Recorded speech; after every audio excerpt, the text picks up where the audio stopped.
Dostoevsky has had a lot of great writing go unnoticed over the centuries. And that's just because he wrote so much good stuff that you can only focus on so much of it at a time. He wrote Crime and Punishment and Brothers Karamazov, which are two of probably arguably the two greatest novels of the 19th century. He wrote The Idiot with one of the greatest characters in fiction, Prince Mishkin. This combination of Don Quixote-like idealism and naivety with Christ-like moral purity. He wrote Demons, which is this massive psychological thriller, drama, tragedy, commentary on Russian political society at the time. If not for censorship, which caused him to have to rewrite a lot of that novel and caused some asymmetries and some incontinuities, that book would probably be on the level of Brothers Karamazov. And you could just go on and on and on. So it's not surprising that one chapter, which is what I'm going to talk about today, might get lost just by being overshadowed by all these other things. But I would argue that this chapter is one of, if not the most tragic and profound things that Dostoevsky ever wrote. When you read it for the first time, you might not get that, but when you take into account Dostoevsky's life and the context that moved him to write this, it becomes so much more profound. It becomes so much more moving. By the way, my name is David Curtis. I am residing in Broken Arrow, Oklahoma. I made this channel so that I could share some Dostoevsky ball knowledge with you guys. If you want to support me or follow me on social media, you can find the links in the description below.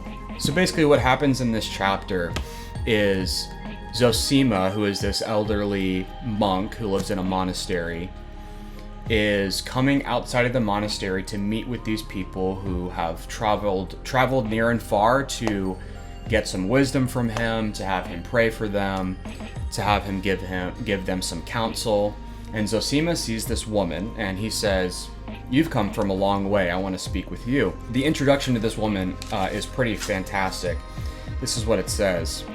He pointed to a woman who was not at all old yet, but very thin and haggard, with a face not tanned, but as it were blackened. She was kneeling and stared at the elder with a fixed gaze. There was something frenzied, as it were, in her eyes. Quote, she says, "From far away, dear father, far away, 200 miles from here. Far away, father, far away." The woman spoke in a sing-song voice, rocking her head gently from side to side, with her cheek resting in her hand. She spoke as though she were lamenting. "There is among the people a silent, long-suffering grief. It withdraws into itself and is silent. But there is also a grief that is strained. A moment comes when it breaks through with tears, and from that moment on it pours itself out in lamentations, especially with women. But it is no easier to bear than the silent grief. Lamentations ease the heart only by straining and exacerbating it more and more. Such grief does not even want consolation. It is nourished by the sense of its unquenchableness. Lamentations are simply the need to constantly irritate the wound." This is just extremely powerful because Dostoevsky knows this grief himself. He's describing something that he himself has experienced. This sort of grief that overwhelms you, this ungodly grief, if you will. You know there's not going to be any consolation in it, and you are getting some sort of sick pleasure from the fact that you will not be able to make this grief go away, wallowing in it and letting it consume you in a way that is not healthy. I think we all can kind of get a sense for what this means, but this is just a paragraph said in passing. I think it goes to show the psychological brilliance and understanding that Dostoevsky had of the human mind. There's this woman here, and she says that she's lost a son. One of her sons died a little before turning 3 years old, and she's racked with grief from losing this son.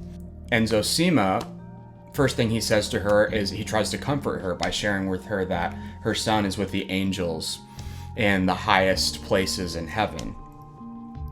And she gives a deep sigh and she says, "Yes, this is what my husband has been telling me too, but it doesn't make the grief go away. It doesn't make the pain go away." And Zosima gives this line, which is the most important line in what we're going to be talking about today. This is the lot that befalls you, mothers on earth, and do not be comforted. You should not be comforted. Do not be comforted, but weep. Only each time you weep, do not fail to remember that your little son is one of God's angels, that he looks down at you from there and sees you and rejoices in your tears and points them out to the Lord God. And you will be filled with this great mother's weeping for a long time. But in the end, it will turn into quiet joy for you, and your bitter tears will become tears of quiet tenderness and the heart's purification which saves from sin. And I will remember your little child in my prayers for the repose of the dead. What is his name? Alexei, dear father. Alexei is the name, by the way, of the main character of the novel.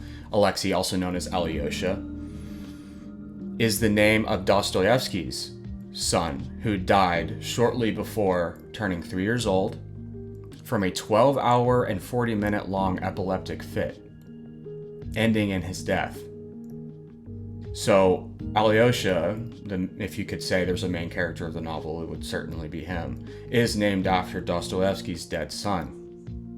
And so when you're reading the grief of this mother, which I'll read for you right here, you're reading Dostoevsky's grief himself, which is why this chapter is just so profound.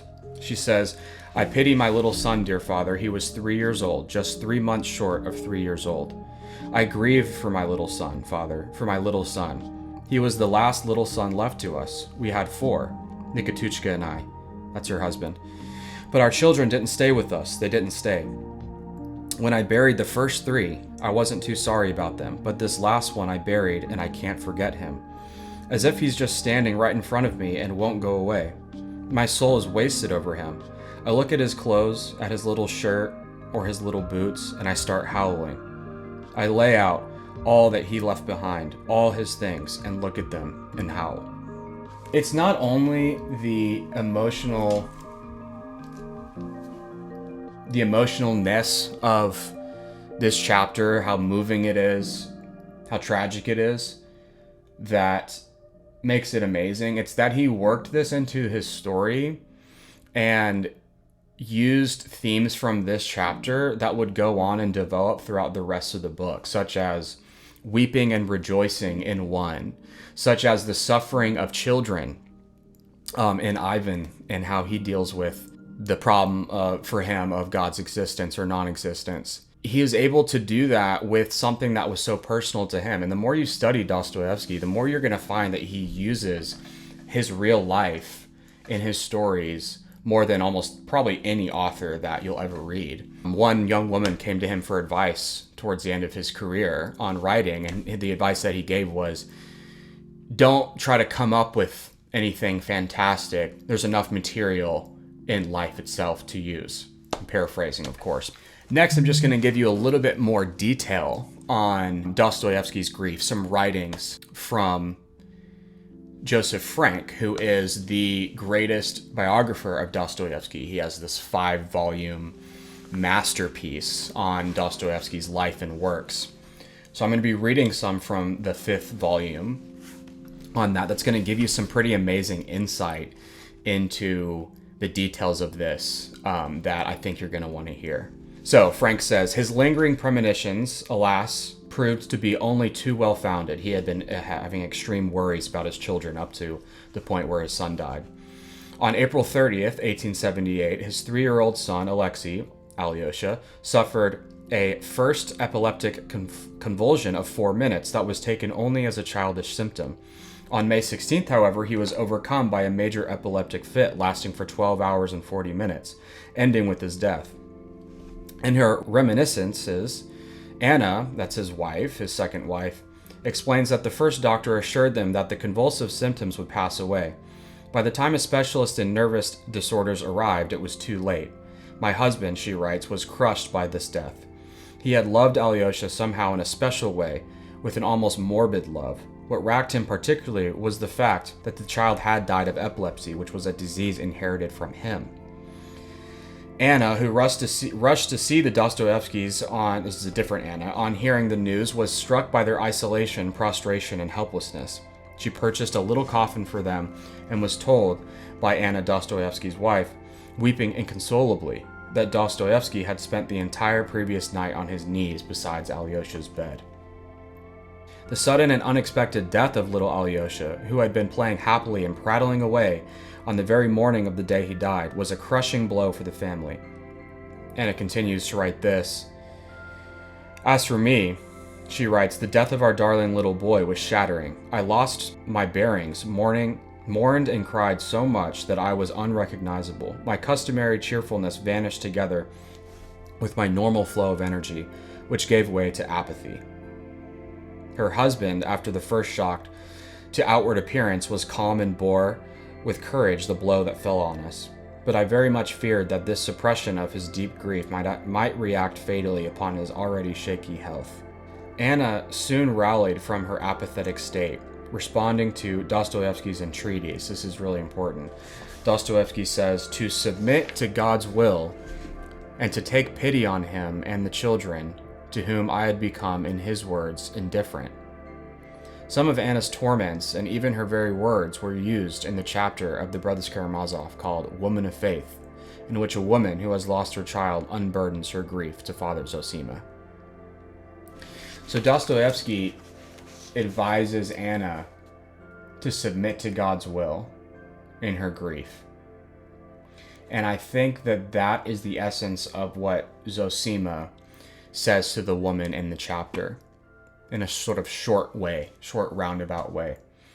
This all becomes more amazing when you realize that Dostoevsky also went on a sort of pilgrimage to a monastery called Optina Pustin, if I pronounced that correctly. And he himself talked to a monk named Father Ambrose.